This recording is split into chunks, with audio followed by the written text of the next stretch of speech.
In this video, I'm going to go over the 5 most popular types of marking knives, what each of those styles is good for, what it's not good for. I'm going to tell you how much they cost. I'm going to give you some tips for using marking knives that no one else talks about. And I'll even tell you which marking knives are going to give you the most bang for your buck if you're getting started with marking knives in your shop. Now that we've covered all the things you can do with a marking knife, I'm going to give you guys some quick tips that no one really talks about that I've kind of figured out through my own experience, okay? So first things first, it's more important that you reference the flat back edge of your marking knife against the square than it is to make a deep line. And the reason for that is if you try to push too hard into the wood, 2 things are likely to happen. Number 1 is you're going to absolutely destroy your square like I have there. There's a close-up view in the other camera, where your blade is you're going to end up angling it, because you're trying to dig into that wood and you're going to angle a little bit and just mutilate your square. And the other thing that can happen is your blade will start to track with the grain of the wood and come off your square even. So avoid those things. Don't worry about super deep marks, okay? If you need a deep mark, you can just repeat the cut. But it's much more important that you reference this flat edge against the back of the square. So when you're making your mark, hold your square firm. You can almost see I've got a white knuckle grip on it, okay? Hold your square firm, don't let it move, but push the flat edge of your marking knife into your square and draw your line, okay? You don't dig into the wood. And you can dig it, you can do it again and again and again. And as long as you keep this flat edge of your marking knife referenced flat against your square like that, you're going to get the same line, and you're not going to eat up your square, and you're not going to dull your blade by eating up your square, and your blade's not going to track with the grain. All right, next, on these marking knives, you guys, if you sharpen your own tools, and you're into that, you can see almost all mine being sharpened. Like even on this one here, I've got a blunt tip where I dropped it. I've dropped almost all of these, which is another tip, you guys, try not to drop them, especially if you're not wearing proper shoes. If they land on your feet, blade first, you might find yourself in the ER. So I've dropped almost all of these, but I have metal toe work boots, thank God. So yeah, another tip, try not to drop them. But back to the other one, don't over sharpen these. Store sharp is good enough. If you make them too sharp, they're gonna wanna track with the grain anyways, whether you're pushing into the wood or not. So store-bought sharp is fine. Don't over sharpen these guys. In fact, if you go to sharpen them on this back edge only, probably is all you need to do. All right, last tip for use that no one talks about, and I want to show you guys, is the ones that look like this, that have these long, skinny blades. Look how skinny those blades are, okay? And they're long too. They have a tendency to flex. They can flex just like that. And this one won't flex as much. It's a carbide blade, but it does still have a little bit of flex. I push really hard. That little bit of flex can throw your mark off a little bit, so just be cognizant of that and keep that in mind. Other than that, these things are pretty self-explanatory, but those were tips that no one really talks about when it comes to marking knives. And I found them out the hard way through experience. So I just want to share that with you and hopefully save you guys some of that same pain. So now I'm going to talk to you about the styles and start with the most expensive and work our way down. So this one here is called a Kerf Cadet. This guy comes in 2 different options from Lee Valley Veritas, and you can get the blade. You get 2 options for the blade. You can get an 01 steel, or you can get it in carbide. The 01 steel version is $49.99. The carbide version is $69.99, not including shipping or taxes. So it does have, I believe this is a walnut handle, beautifully turned walnut handle. It's got solid fittings. There's no complaints about this knife. It's got a long and skinny blade so that if you need to get deep into a tight space of a joint to clean it out, you can do that with this. It's actually very strong. It doesn't flex that much. I had to push really hard in that tips for use part to get it to flex. My one complaint, the only complaint I have about this is that it rolls. See how it rolls around. So all these other ones are flat. Even this one that's turned, they've carved a flat side into it so it doesn't roll. And this guy just rolls everywhere. So the Kerf Cadet also, if you'll notice the tip, it's got a spear point. And what that is, it's a bevel on this side and a bevel on that side that comes to a spear point. with a flat back on one side. And what that flat back does with that double point spear is let you use this either right-handed or left-handed. So that's the Kerf Cadet.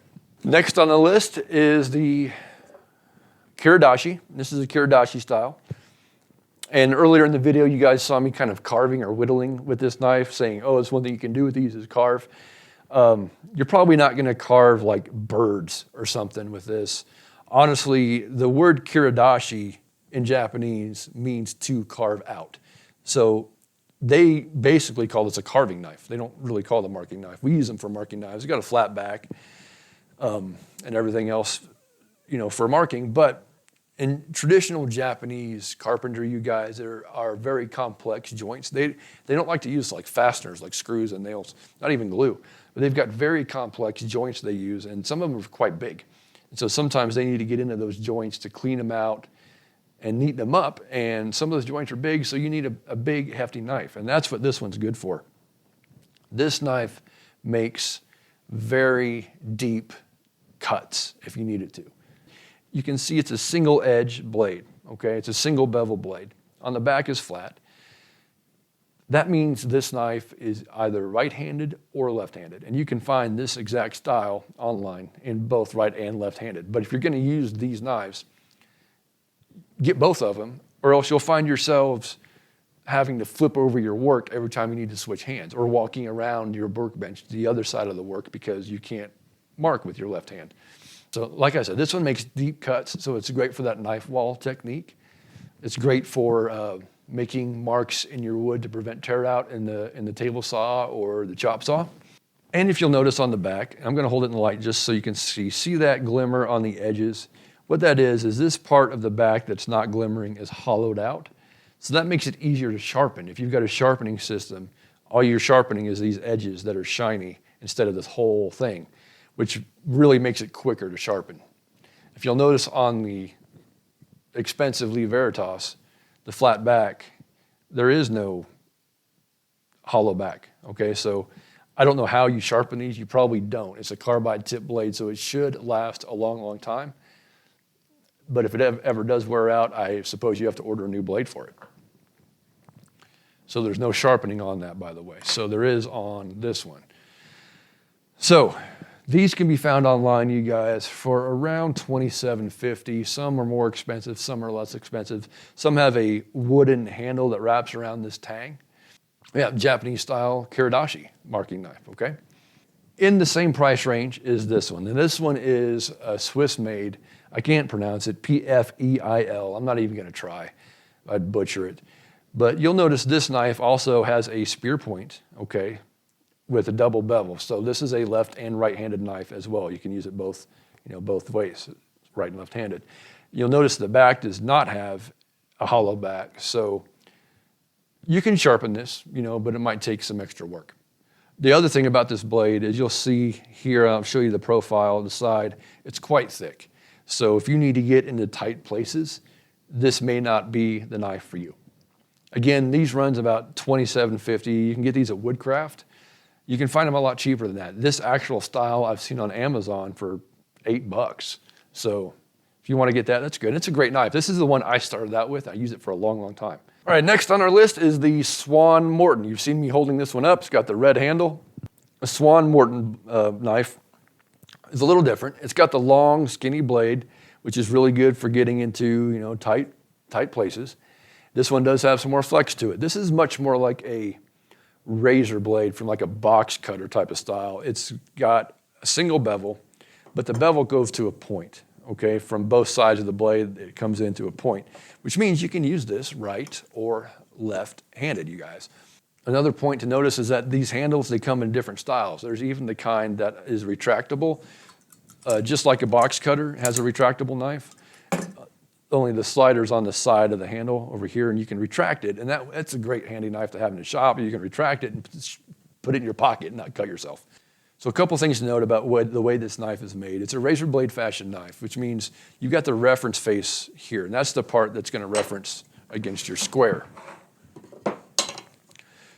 So you got that, and then the actual blade, the cutting surface, is a couple thousandths of an inch in from this face reference point. So your knife line isn't going to be exactly perfect with your square like it is with the flat back styles of marking knives. It'll just be a couple thousandths off, which honestly isn't that big of a deal as long as you just mark it the same way every time. One tip is to set the knife on its tip and only cut with the tip, but I find I dig into my square doing that, so I don't like to do that. It's honestly not that big of a deal. It's workable. It's very easy to work with that. The thing about this knife that is great is that it comes, and I ordered this one on Amazon. It's made in England, and you don't have to sharpen this knife ever, you guys, because you can see the screws here and screws there, just like a box cutter knife. This guy actually came with 4 replacement blades. So if the blade gets dull, chipped, wears out, all you do is unscrew this, take the handle apart, throw the new blade in it, put it back together. So if you don't own a sharpening system of any kind, or you just can't be bothered to sharpen your knives, this Swan Morton knife is the only one I've found where you can just replace the blade that easily. And these blades are not expensive. So I imagine on this Kerf Cadet, that blade probably runs a pretty penny. But this is the easiest one to replace. Again, this Swan Morton blade, let's see, that dude cost me 20 bucks. Came from England with 4 extra blades. All right, and finally, we are left with this guy. This is the blue steel knife you find on Amazon or even Woodcraft. It's called blue steel. It's actually a Japanese style knife, you guys. You can see the Japanese markings right there, which is probably the maker of this knife. But in English, it's called blue steel. And showing you the back, again, you can see it's got a hollow back, so it's very easy to sharpen if you ever need to sharpen it. It's also got the same spear point double bevel that we've already talked about, which makes it good for right or left-handed marking. And it's flat. That dude's not rolling anywhere. And it's got a lot of heft to it. There's a lot of meat. Let me show you the profile. There's a lot of meat here to support that edge. And you can see the edge is actually double polished as well with a secondary bevel. So that's even easier to sharpen. This knife, almost the same problem as the Swiss-made knife. It's a little thick, and it's big. It's bulky. I mean, that's like 1/2 inch thick or wide, maybe. And so if you need to get into small, little, tiny places, this isn't going to be the knife for you. But like I said, I started off with this one, started off with this Swiss one. When I bought this one, this is the one I went for every time. I love this knife. You can find this at Woodcraft. The original price at Woodcraft was $28, $27.99 before tax. I don't know if it's a sale just for this month, you guys, but Woodcraft has these guys on sale for 15 bucks. I mean, why would you even sharpen it? Just go buy a new one, right? So, all right, so that covers the basic styles, you guys, the major styles that are out there. If I'm going to make a recommendation to you, if you're just starting off with woodworking, you don't have one of these yet, and you want to get one, grab one of these, okay? Order it from Woodcraft or whatever, even Amazon, $15, all right? It's going to do almost every job you need it to do, and it's easy to use right and left-handed. And if you have a sharpening system, this is a good one too. But if you don't have any way to sharpen a knife, go with the Swan Morton. You can replace the blade, don't have to sharpen it, and it's 20 bucks. If you want to get crazy and have the benefits of both of them, just order both of them. But these two guys would be the ones I recommend you start with, the Swan Morton and the blue steel. Because honestly, this blue steel one does everything the Swiss one does and does it better. So rule that one out. The Kerf Cadet is crazy expensive. This is something to get. I mean, it does make extremely accurate marks. I mean, I love this knife, but whoa, man, it costs a lot of money. And then if you need to, do some serious marking out for, and help mitigate tear out and carve out in the big joints, Puredashi, okay? Starting off, if you don't want to do this and you have a box cutter, you could use your box cutter. I would just be careful because that dude wobbles. See how much it wobbles in its socket like that. And that wraps up just about everything I know about marking knives, you guys. If you guys have tips or other ways you use a marking knife that I didn't cover, shoot me a comment. Tell me all about it. I'd love to hear it. If you guys have any questions about a marking knife that I did not answer, shoot me a comment and ask me that too. In the meantime, stay tuned for what's to deal with marking gauges. That's the next one coming up, you guys. Thank you for watching. Don't forget to subscribe and like and visit my website for more news in the shop and what's going on. You guys take care. We'll see you next time.